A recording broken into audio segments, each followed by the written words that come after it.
안녕하세요. 법률사무소 소와 박종경 변호사입니다. 네, 오늘은 불륜의 성질 이 부분에 대해서 좀 다뤄보고, 제가 상간녀나 상간남, 불륜을 한 상대자에 대해서 손해배상 소송 승소를 많이 하고 있는데, 이 부분에 대해서 조금 말씀을 드려보려고 해요. 우선은 많은 변호사님, 다른 일반적인 분들도 불륜의 성질이라고 해서 얘기를 하세요. 동창회 얘기도 하시고, 동호회 얘기도 하시고, 오픈 채팅방 얘기도 하시고, 여러 얘기를 하시는데요. 개인적으로 영상 보면서 매번 느꼈던 게 뭐냐면, 저는 불륜의 성질이라는 개념 자체가 그냥 남자랑 여자가 만날 수 있는 루트나 통로면 불륜이 가능한 루트가 되거든요. 다만 아주 가까운 관계에서는 불륜을 했을 때 나중에 후폭풍이 몰아닥칠 수 있기 때문에 약간은 거리가 있는 수준의 모임, 동호회 같은 것도 그렇고, 사실 최근에는 인터넷으로 모임이 구성돼서 내가 원래 잘 알고 지내지 못했던 사람들과 연결되기가 쉬워졌기 때문에 불륜 문제가 훨씬 더 불거지는 거지, 그냥 남자랑 여자가 만날 수만 있으면 사실 어떤 장소 모임에서도 불륜은 일어난다는 게 제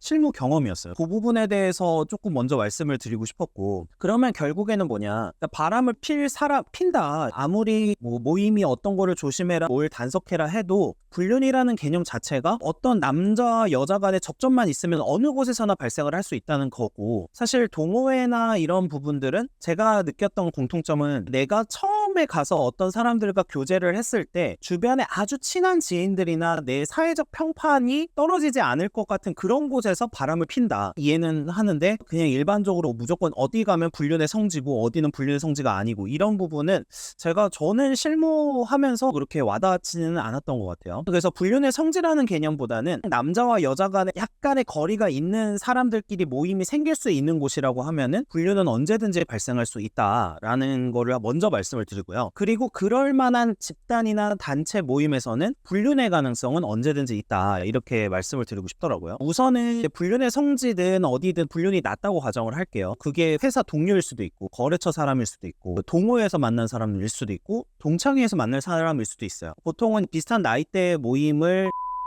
밴드나 오픈 채팅방이나 이런 걸 통해서 만날 수도 있습니다. 그래서 정말 경로가 다양해요. 그러면은 결과적으로 봤을 때는 이거를 적발해내거나 찾아내는 게 훨씬 더 중요하다라는 생각이 들어요. 원래 바람을 안 필 분들은 사실 안 피겠지만, 필 사람들은 피고 있기 때문에, 그러니까 이런 거를 이제 집중을 하고 그러는 게 훨씬 좋지 않을까 생각은 합니다. 제가 생각하는 거는 주로, 그러니까 대부분의 불륜의 증거는 차에 남아있다, 이 부분을 좀 기억을 해주셨으면 좋겠어요. 차와 핸드폰, 이 두 가지가 핵심인데, 보통 뚜벅이가 바람을 피기가 쉽지가 않습니다. 뚜벅이는 그 주변의 지역들을 돌아다니잖아요. 그러면 아는 사람을 만날 가능성이 높아요. 그러니까 안전한 불륜이라는 개념이 성립할지 모르겠지만, 그 사람 입장에서는 평판을 떨어뜨리는 바람 피고 다닌다라는 걸 홍보하고 다닐 사람은 없잖아요. 그러면 내가 바람을 피려고 하면은 이걸 안 걸릴 수 있는 환경을 만드는 데 집중을 하겠죠. 주로 그래서 보통 데이트를 하는 곳이 차, 모텔일 수도 있고, 가장 안전한 거는 상대방 집, 이렇게 되는데, 세 가지에 해당했을 때 소송에서 찾아내는 방법에 대해서 말씀을 드릴게요. 핸드폰의 경우에는 대다수의 이혼 소송이나 상간녀 상간남 소송에서 그 증거로 제출되는 부분이 그 바람을 핀 상대방과의 카카오톡 내역, 문자 메시지 내역, 통화 내역.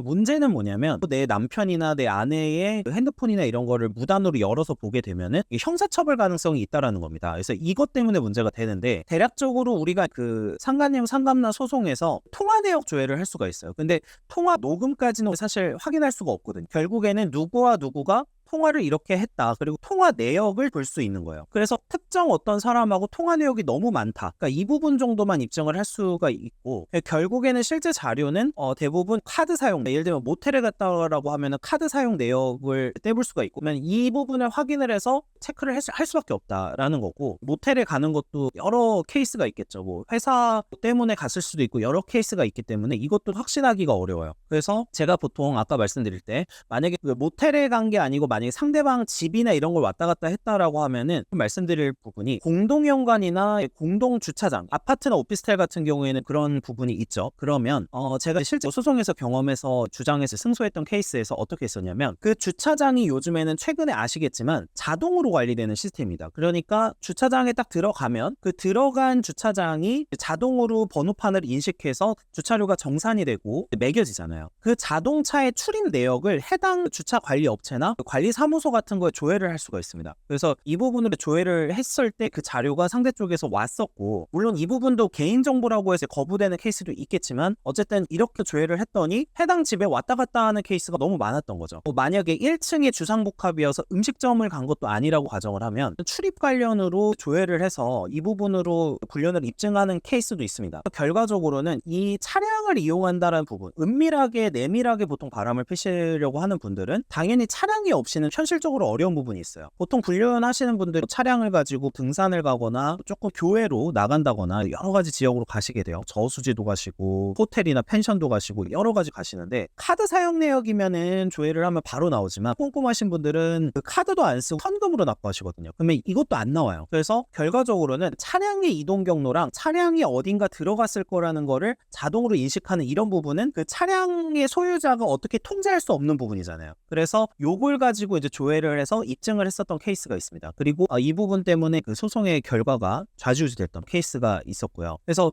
현실적으로 봤을 때는 동창회 동호회 일어날 수 있습니다. 당연히 그런 데서도 많이 일어나는데, 문제는 불륜의 성지라는 개념 자체는 남녀가 만날 수 있는 통로가 있으면 사실 어디든지 발생할 수 있어요. 그리고 당사자가 내가 불륜을 피고 싶으면 여러 가지 플러팅을 하든 여러 가지 뿌리고 다니면서 불륜이 발생하는 거기 때문에 사실 원천적으로 차단할 수 있는 방법은 없다. 상간남이나 상간녀 소송이 안 생기게끔 하는 원천적으로 방어할 수 있는 조치는 없다. 그나마 할 수 있는 게 차량 사용 같은 거를 억제하거나 제한하는 방향성이 있는데, 이것도 사실은 배우자의 이동 자체를 제한하는 거니까 회사를 다니거나 여러 가지 다른 곳을 다닐 수도 있잖아요. 제한하기도 어려우니까 그 사람의 기본적인 불륜에 대한 성향, 그리고 불륜에 대한 의지가 있는지, 이게 사실은 훨씬 더 중요하다. 그리고 그 부분에 대해서 적발해낼 수 있는 그런 방법이나 이런 거를 알고 있는 것이 훨씬 더 유용하다라는 말씀을 드리고 싶고, 그 힌트들은 당연히 핸드폰과 차 두 가지에 있다, 이렇게 말씀을 드리고 싶습니다. 박종경 변호사였고요. 상간남이나 상간녀 소송을 하고 싶으신 분들이거나 배우자의 외도로 인한 이혼 소송을 고민하고 있으신 분들은 문의 전화를 주시면은 제가 직접 상담을 해드리도록 하겠습니다. 네, 시청해주셔서 감사합니다. 박종경 변호사였습니다.